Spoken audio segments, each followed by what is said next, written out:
Bullock, and this is the real scenario of village, of our village. Um, আমি চলে এসেছি আমাদের গ্রামের বাড়িতে। এটি আমার বাড়ির সামনের দিকে। ইনি আমার পরম শ্রদ্ধেয় পিতা মাওলানা মোহাম্মদ হাবিবুর রহমান। দীর্ঘ ৩৫ বছর শিক্ষকতা করে অবসরে গেছেন এবছরে।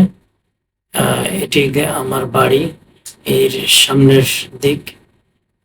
এখানে প্রতিবেশীরা বিভিন্নভাবে আমাদের জায়গা দখল করে নিয়েছে। যেহেতু আমরা গ্রামে থাকি না, সেজন্য তারা দখল করে ক্ষান্ত হয়নি, তারা বেড়া দিয়েছে।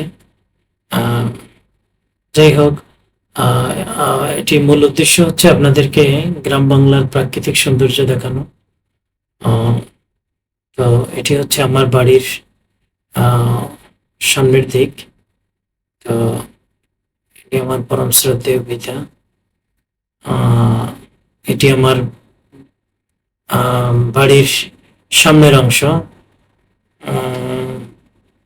ইনি আমার পরম শ্রদ্ধেয় পিতা মৌলানা হাবিবুর রহমান। এই গাছগাছালি দেখুন, এগুলি আমি, আমার বাবা, আমার ভাইয়েরা মিলে নিজের হাতে রোপণ করেছি। চতুর্দিকে আপনি যেদিকেই তাকাবেন শুধু সবুজায়ন আর সবুজায়ন।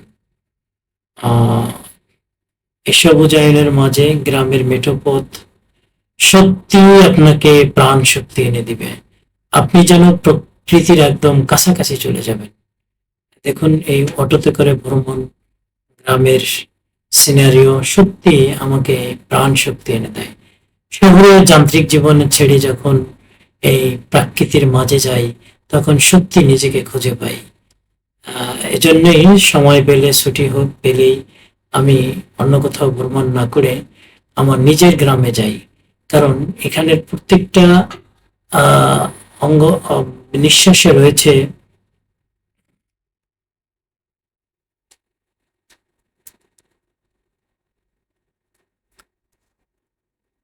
গ্রাম বাংলার সিনারি। দেখতে দেখতে আপনার মনে সত্যি এই অনুভূতি জন্ম নিবে যে 1000 বছর ধরে যেন বেঁচে থাকি এই গ্রাম বাংলায়।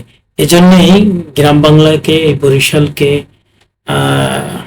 স্বপ্নের রানী বলা হয়। দেখুন, চতুর্দিকে গাছ আর গাছ, সবুজায়ন আর সবুজায়ন। মাঝপথে চলে গেছে মেঠো পথ। এই পথ ধরে হাঁটলে সত্যি নিজেকে ধন্য মনে হয়। মনে হয় যেন আমি প্রকৃতির একদম কাছাকাছি চলে এসেছি।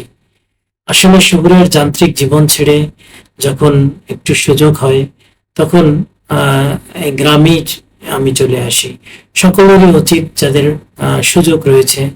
কারণ আপনি এই গ্রামে না আসলে প্রকৃতি যে কত সুন্দর, প্রকৃতি যে কত বৈচিত্র্যময় হতে পারে, আপনি তা কল্পনা করতে পারবেন না। তো সেজন্য এই দেখুন, সারি সারি ধান ক্ষেত, দুদিকে সবুজ গাছ আর মেঠো পথ। এটি সত্যি আপনাকে প্রাণ শক্তি এনে দিবে এবং আপনার মাঝে প্রাকৃতির এক অপরূপ দৃশ্য ফুটে উঠবে।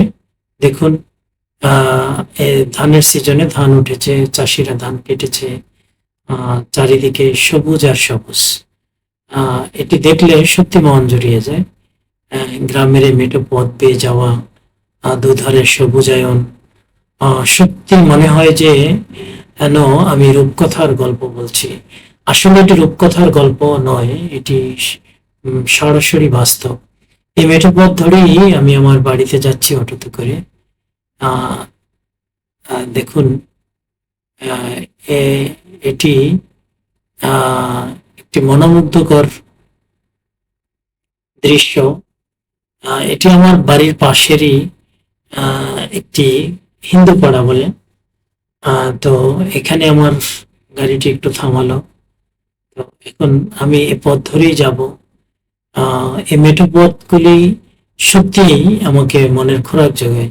শহরের যান্ত্রিক জীবন ছেড়ে যখন গ্রামে যাই এবং এই প্রাকৃতিক দৃশ্য দেখি এবং গ্রামের এই মেঠো পথ ধরে হাঁটি, সত্যি নিজের কাছে অনেক ভালো লাগা কাজ করে। তো এই ভালো লাগা আহ, আসলে বলে বোঝানো যাবে না। এটা যে আহ, কত সুন্দর, কত মনোমুগ্ধকর, এটি আপনি না দেখলে বুঝতে পারবেন না। এরকম গ্রাম বাংলার প্রাকৃতিক আরো সৌন্দর্য পেতে চাইলে, এরকম ভিডিও আরো দেখতে চাইলে আপনি আহ, আমার চ্যানেলটি সাবস্ক্রাইব করে রাখুন। তাহলে আমি যখনই ভিডিও আপলোড করব আপনার কাছে নোটিফিকেশন চলে যাবে।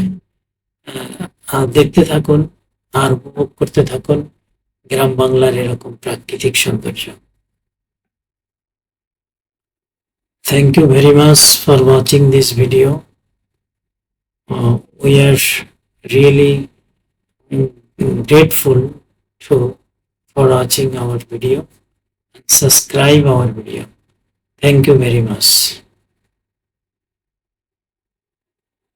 দেখুন চতুর্দিকের দৃশ্য কত চমৎকার, কত মনোমুগ্ধকর, যা আপনি না দেখলে বিশ্বাস করতে পারবেন না যেগুলি কত সুন্দর। আমি চলে এসেছি একদম আমার বাড়ির কাছে।